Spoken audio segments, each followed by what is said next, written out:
Hi everyone. So നമ്മുടെ ലാലേട്ടന്റെ birthday ആയിട്ടുള്ള ഇന്ന് പുള്ളിക്കാരൻ്റെ തന്നെ ഏറ്റവും നമുക്ക് എക്സ്പെക്ടേഷൻ ഉള്ള, അതുപോലെ മലയാളത്തിന്റെ തന്നെ ആ ഒരു ഫിലിം ഇൻഡസ്ട്രി ഏറ്റവും വലിയ മാറ്റം വരുത്തിയ ഒരു ഫിലിം സീരീസ് ദൃശ്യം 3 കണ്ടു. അടിപൊളി മൂവിയായിരുന്നു. Like a well written, well made masterpiece. അതാണ് ആ മൂവി. സോ നമ്മുടെ ജിത്തു ജോസഫ് എന്ന ഡയറക്ടറെ ആ ഒരു എന്താ പറയുന്നത്, പുള്ളിക്കാരിൽ നിന്ന് നമ്മൾ എന്തൊക്കെ എക്സ്പെക്ട് ചെയ്തോ, ഇപ്പൊ നമ്മൾ പുള്ളിക്കാരന്റെ കൾട്ട് മൂവീസ് പറയുന്നുണ്ട്, ഇപ്പൊ മെമ്മറീസ്, ദൃശ്യം ഫസ്റ്റ് സെക്കൻഡ് ഒക്കെ ആണെങ്കിൽ തന്നെ. സോ അതിലൊക്കെ നമ്മൾ കണ്ട പുള്ളിക്കാരന്റെ ആ ഒരു സ്കില്ലും പിന്നെ ആ ഒരു സ്റ്റോറി, ആ ഒരു ഡയറക്ഷൻ വേറെ ലെവലില് അത് നല്ലപോലെ മിനുക്കി ആ ഒരു പെർഫെക്ഷനിൽ ചെയ്തു വെച്ചേക്കുന്ന മൂവി. അടിപൊളി മൂവിയായിരുന്നു. ഒട്ടും തന്നെ ബോറടിപ്പിക്കാത്ത സ്റ്റാർട്ടിങ് ടിൽ എൻഡ് നമ്മളെ ഈ ഇപ്പൊ പറയല്ലേ ഈ സസ്പെൻസിന്റെ അല്ലെങ്കിൽ ആ ഒരു മുൾമുനയിൽ നിർത്തി ഒരു seat of like edge of the seat thriller എന്ന് പറയാം, ആ ലെവലിലാണ് പടം പോയത്. അത് സിമ്പിൾ ആയിട്ടാണ് പടം. അതിപ്പോ ഫസ്റ്റും സെക്കൻഡും ഒക്കെ പോലെ തന്നെ സിമ്പിൾ ആയിട്ട് പറഞ്ഞു പോകുന്ന ഒരു കഥ നമ്മളെ എങ്ങനെ ഹുക്ക് ചെയ്ത് ഫൈനൽ വരെ ഇരുത്തുന്നു എന്നുള്ള ആ ഒരു, പിന്നെ ജിത്തു ജോസഫിന്റെ ആ ഒരു മാസ്റ്റർ പീസ് ഐറ്റംസ് കാണുമല്ലോ, ആ ഒരു ലെവലിൽ പോയ പടം.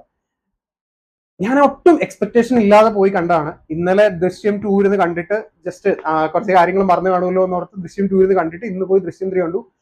എന്റെ മോനെ അടിപൊളിയായിട്ട് ചെയ്തു വെച്ചേക്കുന്ന മൂവി. ഇങ്ങനെയുള്ള മൂവീസ് നമുക്ക് ഇപ്പം കുറവാണ്, കാരണം സ്റ്റോറി അതുപോലെ ബിൽഡ് ചെയ്ത് ഇപ്പം ലെറ്റ്സ് സേ ആ മൂവി ഒരു സീരീസ് ആയിട്ട് ഈ കഴിഞ്ഞ മൂവീസിന്റെ ഒക്കെ അടുത്ത പാർട്ടായിട്ട് വന്നതാണെങ്കിൽ പോലും നമുക്കൊരു പ്രോപ്പർ ബിൽഡപ്പ് എല്ലാം തന്ന് ആ ഒരു ലെവലിൽ എത്തിച്ച് കഥ തുടങ്ങി അവസാനം വരെ നമ്മളെ അങ്ങനെ ഹുക്ക് ചെയ്തിരുത്തുക എന്ന് പറഞ്ഞ ഒരു അടിപൊളി കാര്യമാണ്. നമ്മൾ വേറെ ലാംഗ്വേജിലാണെങ്കിലും മലയാളത്തിലാണെങ്കിലും thrillers, suspense, crime thrillers, investigation thrillers ഒക്കെ കാണുമെങ്കിലും ഇതൊരു മെച്യൂർഡ് ആയിട്ടുള്ള ഒരു പ്രോപ്പർ എക്സ്പീരിയൻസ് ഉള്ള മാസ്റ്റർ ക്രാഫ്റ്റ്സ്മാന്റെ ആ ഒരു വർക്ക്.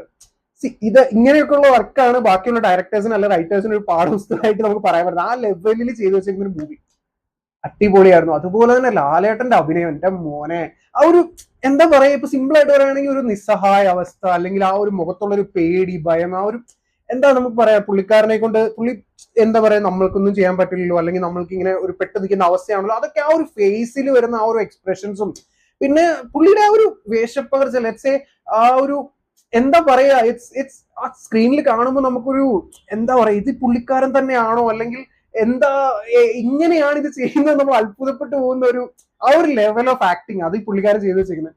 അപ്പം ലാലേട്ടന്റെ ഒട്ടുമിക്ക മൂവീസിൽ നമുക്കത് കാണാം. ഇപ്പൊ മൂവി ഒരു ഫ്ലോപ്പ്, ഏതെങ്കിലും ഒരു മൂവി ഫ്ലോപ്പ് ആണെങ്കിൽ പോലും ലാലേട്ടന്റെ അഭിനയം അതിൽ വേറെ ലെവലായിരിക്കും.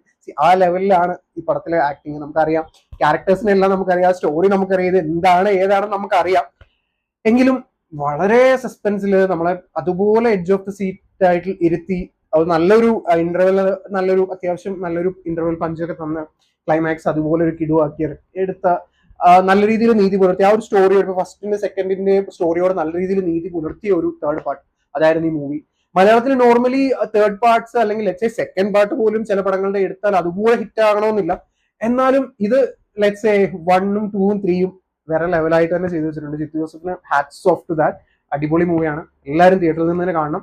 അതുപോലെ തന്നെ പടത്തിൽ എടുത്തു പറയേണ്ടത് പറഞ്ഞാൽ പടത്തിൽ എല്ലാവരുടെയും ആക്ടിങ് അടിപൊളിയാണ്. ഒരു ആക്ടറിന്റെയോ അല്ലെങ്കിൽ ഒരു ഡയലോഗും ഒരു ക്രിഞ്ചോ കാര്യങ്ങളോ ഒന്നും ഫീൽ ചെയ്യാതെ അടിപൊളിയായിട്ട് തന്നെ ചെയ്തു വെച്ചിട്ടുണ്ട്.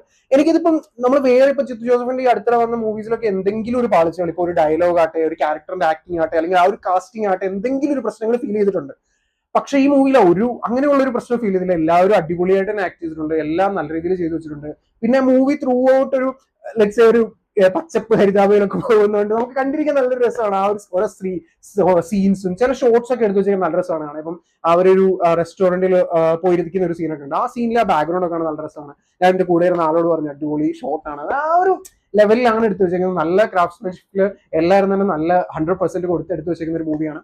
പിന്നെ പ്രോപ്പർ ആയിട്ടുള്ള ലെറ്റ്സ് സേ BGM ആകട്ടെ, BGM ആണെങ്കിൽ തന്നെ നമുക്ക് എന്താ പറയുക, ഓവർ ദ എഡ്ജ് പോകാതെ ഭയങ്കര ആ ഒരു ലെവലിലൊന്നും പോകാതെ കറക്റ്റ് ഏത് ലെവലിൽ ആ ഒരു കറക്റ്റ് ത്രഷ് ഹോൾഡിൽ എത്തിച്ചു വെച്ചിരിക്കുന്ന BGMസും കാര്യങ്ങളും ഒക്കെ നല്ല രീതിയിൽ ചെയ്തു വെച്ചിട്ടുണ്ട്. പിന്നെ ചെറിയ 1-2 തമാശ കോമഡി രംഗങ്ങളുണ്ട്, അതും നല്ല രീതിയിൽ വർക്കായിട്ടുണ്ട്. എല്ലാം കൊണ്ടും ടോപ്പ് നോച്ച് ലെവലിലുള്ള ഒരു ജിത്തു ജോസഫ് മൂവി അതാണിത്. സോ ആരും തന്നെ എനിക്ക് 100% ഞാൻ പറയുന്നു, ഇത് തിയേറ്ററിൽ പോയി കണ്ടു കഴിഞ്ഞാൽ ആരും തന്നെ നിരാശപ്പെടില്ല. സോ ലാലേട്ടൻ ഫാൻ ആണെങ്കിൽ, ജിത്തു ജോസഫ് ഫാൻ ആണെങ്കിൽ you will be let's say 200-300% satisfied. അമ്മാതിരി ഒരു പടം. സോ തിയേറ്ററിൽ നിന്ന് ആരും മിക്സ് ചെയ്യരുത്. കണ്ടവരുണ്ടെങ്കിൽ നിങ്ങളുടെ അഭിപ്രായം പറയാം. ഞാൻ കഥയോ കാര്യങ്ങളോ ഒന്നും ഞാൻ പറയുന്നില്ല. Just go to the theatre, watch it. നിങ്ങളുടെ അഭിപ്രായങ്ങൾ കമന്റ് ബോക്സിൽ പറയാം. പിന്നെ മൂവി റിലേറ്റഡ് കണ്ടന്റ്സിനായിട്ട് ചാനൽ ഫോളോ ചെയ്യുക and show some love in the form of likes and comments. Thank U.